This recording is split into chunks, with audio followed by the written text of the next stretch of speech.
वरहमतुल्लाहि वबरकातुहू। वालेकुम अस्सलाम वरहमतुल्लाहि वबरकातुहू। जलालो आतिशो बर्फो सहाब पैदा कर, खाके सेहरा को वादिये गुल बनाने वाली हस्तियों का स्टेज पर वजूद मसूद हो चुका है। जलालो आतिशो बर्फो सहाब पैदा कर, अजल भी कांप उठे वो शबाब पैदा कर। वाह वाह वाह वाह वाह।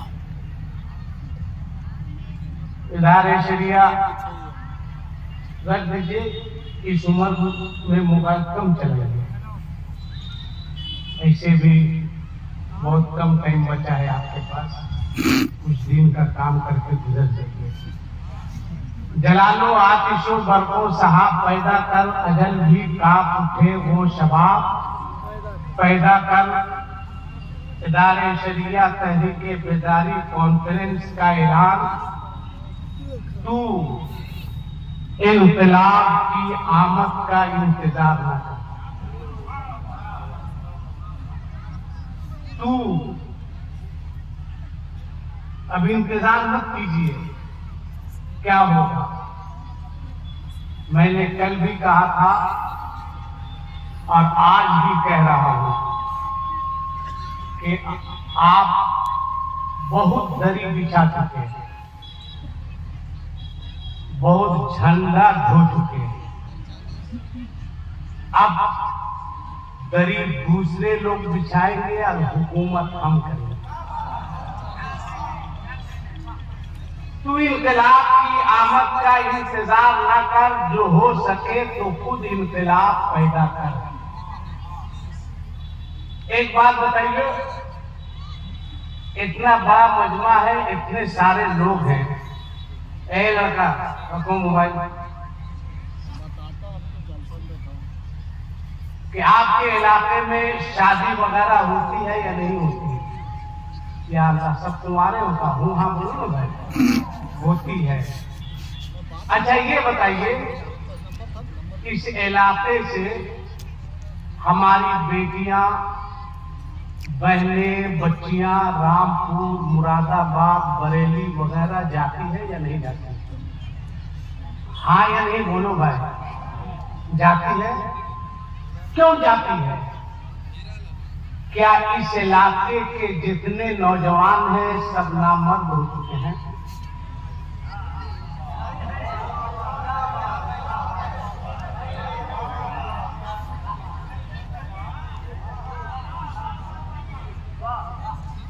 आप जवाब दीजिए। तहरीके बेदारी कॉन्फ्रेंस का मतलब यही है, क्यों जाती है? क्या कसूर है उन बच्चियों का? क्या इलाके के सारे नौजवान हिजड़े हो चुके हैं? सही बात है। क्यों जाती है मेरी बच्चियां? क्या कसूर है?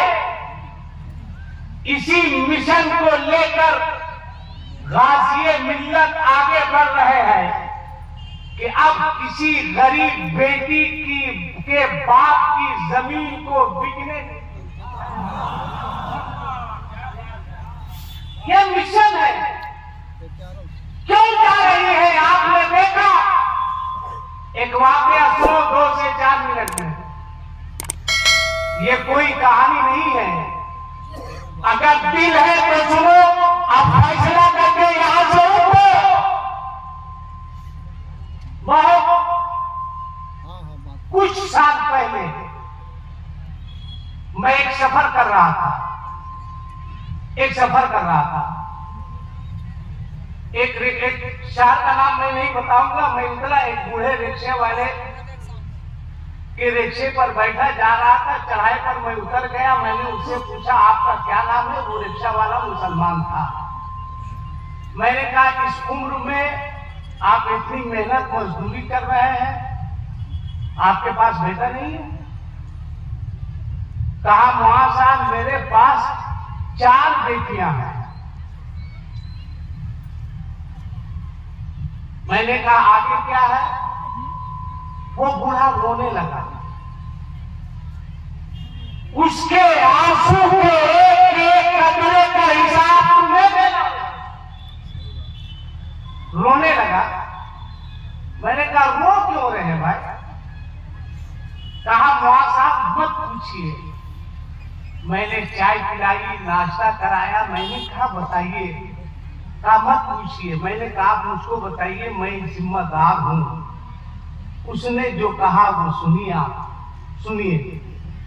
और इस तरफ जितने लोग खड़े हैं उसमें से जितने मर्द हैं वो आके बैठ जाए। मैंने कहा जो मर्द है बैठ जाओ। वो लोग फैसले नहीं कर पा रहा है कि नहीं है, क्या है अच्छा, कुछ लोगों को समझ में आया कि है, और जिनको नहीं समझ में आया वो उधर जा रहा है। बहरहाल उसने कहा कि 4 बच्चियां थी, दिन भर मजदूरी करके मैं घर जाता था, नींद नहीं आती कि कब अपनी बच्चियों को सुहागन बनाऊंगा, कब मेरे घर शादी की डोली उठेगी। एक रात में आया, मोहल्ले के कुछ लड़के आए, कहे चचा रामपुर से एक लड़का आया है, नो डिमांड, कोई डिमांड नहीं, आप अपनी बच्ची का रिश्ता उसके साथ कर दे, शादी कर दे। कहा मैं तैयार हो गया। सुबह गया, शादी के जोड़े मैंने लाए, निकाह हुआ। बच्ची को मैं रुखसत किया। बच्ची रो रही थी कि अब्बा जान क्या कसूर है मेरा कि इतने लंबे सफर पर मुझको भेज रहे हो? क्या गलती है मेरी? क्या इलाके में कोई नौजवान आपको नहीं मिला? बच्ची रो रही थी। मैं बच्ची को समझा रहा था। ट्रेन पे बच्ची बैठी, ट्रेन चली गई, आई गई, बात खत्म। 1.5 से 2 महीना गुजरे होंगे। एक रात मैं लेट से घर पहुंचा। मैंने दरवाजे पर दस्तक दी, दरवाजा खुला। एक बच्ची आके मेरे कदम पे गिर गई। ये हाथ में कुल्हाड़ी है, इस कुल्हाड़ी से मेरे टुकड़े टुकड़े कर दो। मुझे जीने का कोई हक नहीं है। मैंने कहा बेटी तेरे इस बूढ़े बाप के बाजू में बहुत ताकत है। एक बेटी को मैं दुल्हन बना के रुखसत किया हूं, तू भी दुल्हन बनेगी। रोने लगी कि अब्बा जान मुझे जीने का कोई हक नहीं है। सारों कप्तान रोने लगी, मुझे काट दो, मार दो, मुझे दफन कर दो। मैं जब झुका और जब बच्ची को उठाया, बच्ची पर नजर पड़ी तो मैं क्या देखता हूं कि जिस बच्ची को दुल्हन बनाकर मैं रुखसत किया था वही बच्ची सामने खड़ी है।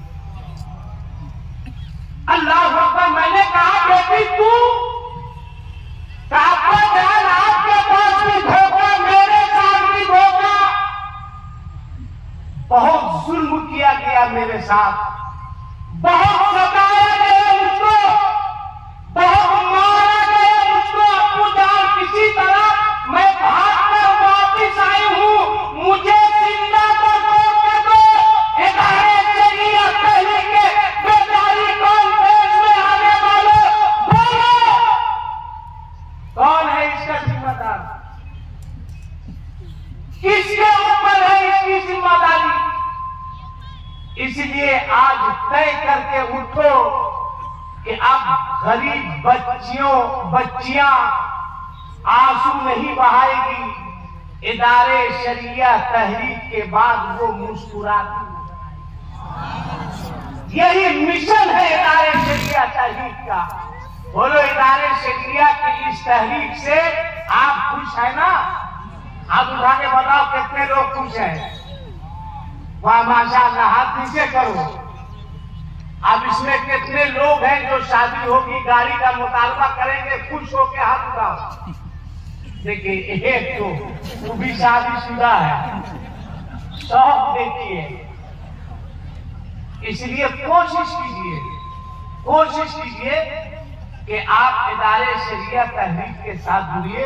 अल्लाह सलामत रखे बलियाली साहब को, मौलाना कुतुबुद्दीन साहब को और जुमला अहले सुन्नत को। अल्लाह ताला इस इदारे शरिया तहरीक के बेदारी कॉन्फ्रेंस को कबूल फरमाए और हम सबको अच्छी बातों पर अमल करने की तौफीक रफीक अता फरमाए। अस्सलामु अलैकुम व रहमतुल्लाहि व बरकातहू। सुभान अल्लाह।